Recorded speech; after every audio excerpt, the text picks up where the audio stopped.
Well, welcome to Chalk Talk with the Journal Star, and we've got a couple of Washington coaching minds with us. Head coach Darrell Crouch, wide receivers coach Rob Garcia, and of course the play everybody was talking about last week was the walk-off win at Washington over Belleville West. And I want to say it was 4th and goal from the 2, and you scored with 0.2 of a second left. And as we're talking about this, you can see the play. Coach, you're in that situation, and of course, there's not a lot of time. Did you have any timeouts? Probably. We had none because we had to use them along the way. You had no timeouts. So why the play call? How did the play call happen? Actually, Coach Garcia play called it. Like, we had just ran a variation of this out of 2x2 called batch, which is, if you look at the two inside receivers on the left, they're still running batch, which is just a whip route coming back out. So they're showing them that they're running slants and they're going to come right back out of it. So he's got those guys for a choice. And then our other receiver, our Z receivers, coming across on a dig route across the back of the end zone there. Coach Garcia, why'd you pick that play? We talked about it a little bit earlier. It's just a situation our kids have been in every single day of practice. We end with 2-minute drill.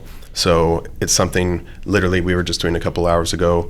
Brady is a pretty accurate guy. Rylan McQuarrie, who caught it, number 2 there, about as sure-handed as they get as far as catching the football, and is not afraid of the big moment. Was experienced for us last year in the playoffs, came up with some big plays, and the O-line was just able to give us time, and the boys executed. So how did that huddle? How did that team react when you sent that play in? Were they confident? Were they hyped? Well, because we're all no huddle, so they didn't have a whole lot of time to react at all, and we're hustling under the gun with. Because I think what were we on? We had an incomplete ball, so was it 40-second clock at that point? I think. Correct. So we had a little bit of time to make that decision, and kind of out of character because a lot of times we would. A lot of my calls would be sprinting Brady to his right, or he's got a choice to throw or run. So that's a little bit out of character of what we do a lot of times. You said you usually don't run that from the left. From the left. Like, if you watch how we finish practice, it just happens that way, that we're in a right formation a lot of times.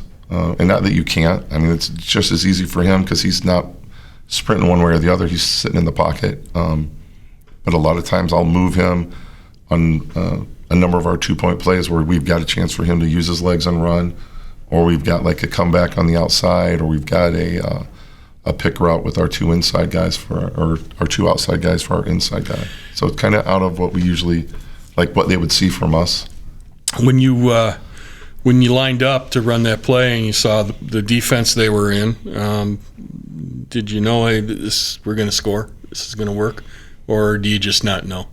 Oh, for me, I didn't even watch the receivers on this. I'm watching our protection up front because I was more worried about that because they had some pretty good athletes, and we had blown a couple blitz pickups early in the game where Brady took a shot on one of them, but they gave him plenty of time. Like, if you look, he's actually climbing, and he probably could have even pulled the ball down and ran. There's a lane there. Yeah. Another dramatic win.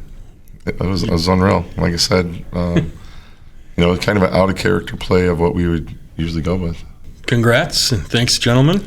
Thank you. That's Chalk Talk.